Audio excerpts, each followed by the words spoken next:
This is Dr. W, How to Love Innovator.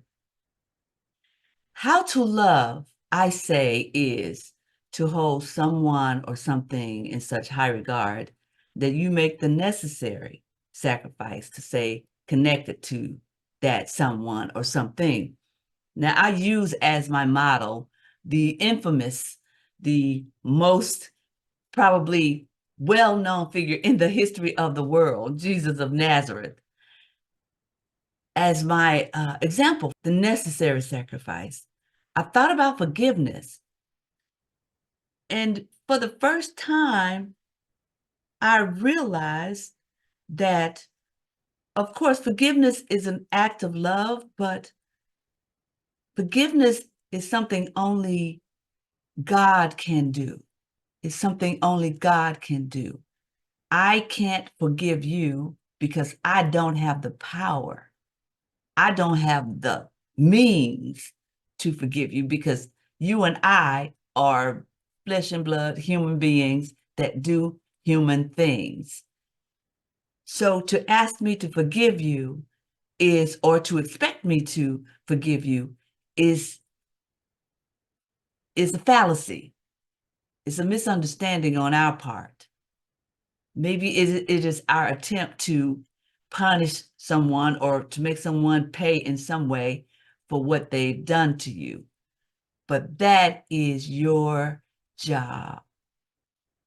To forgive is to forgive yourself.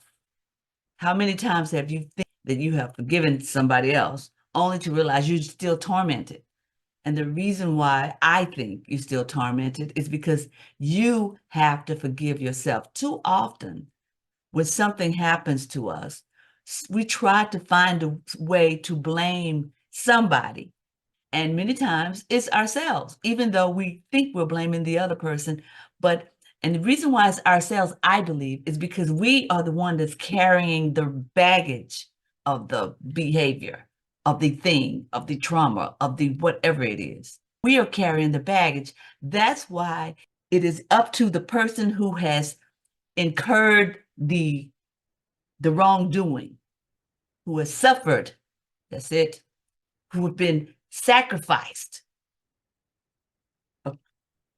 on the behalf of somebody else's wrongdoing.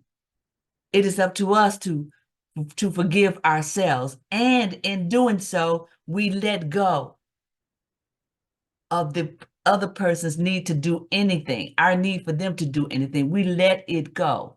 That's how it begins with us.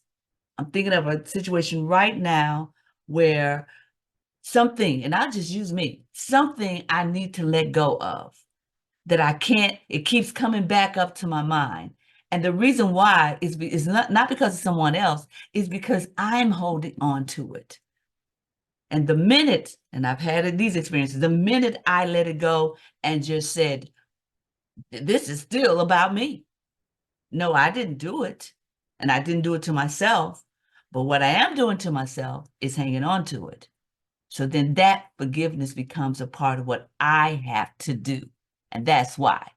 And so to expect some other to let go or to forgive something is an unnecessary waste of your energy, your time, and expectations because they cannot. If you're looking for forgiveness, look inside. God lives there too. You look inside, and if you think God is up, you look up. That's how you get there. Human beings can't do it. They don't have the ability. Many times if they thought they did, they don't want to.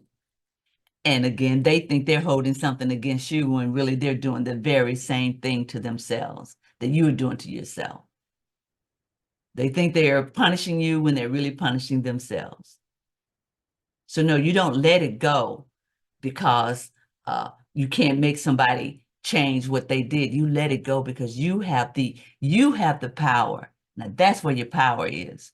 You have the power to let it go. You have the power to, when I say let it go, I'm not talking about what they did. I'm talking about to forgive yourself, to change of what has happened, and to recognize that all you need is inside of you. And I said, God lives there too. To forgive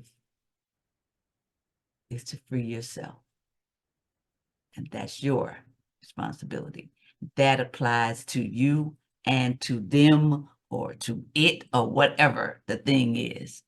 It works both ways. Reciprocity all around. Until next time, this has been Dr. Deborah. It's in you. The forgiveness is in you. Take hold of it and then let it go.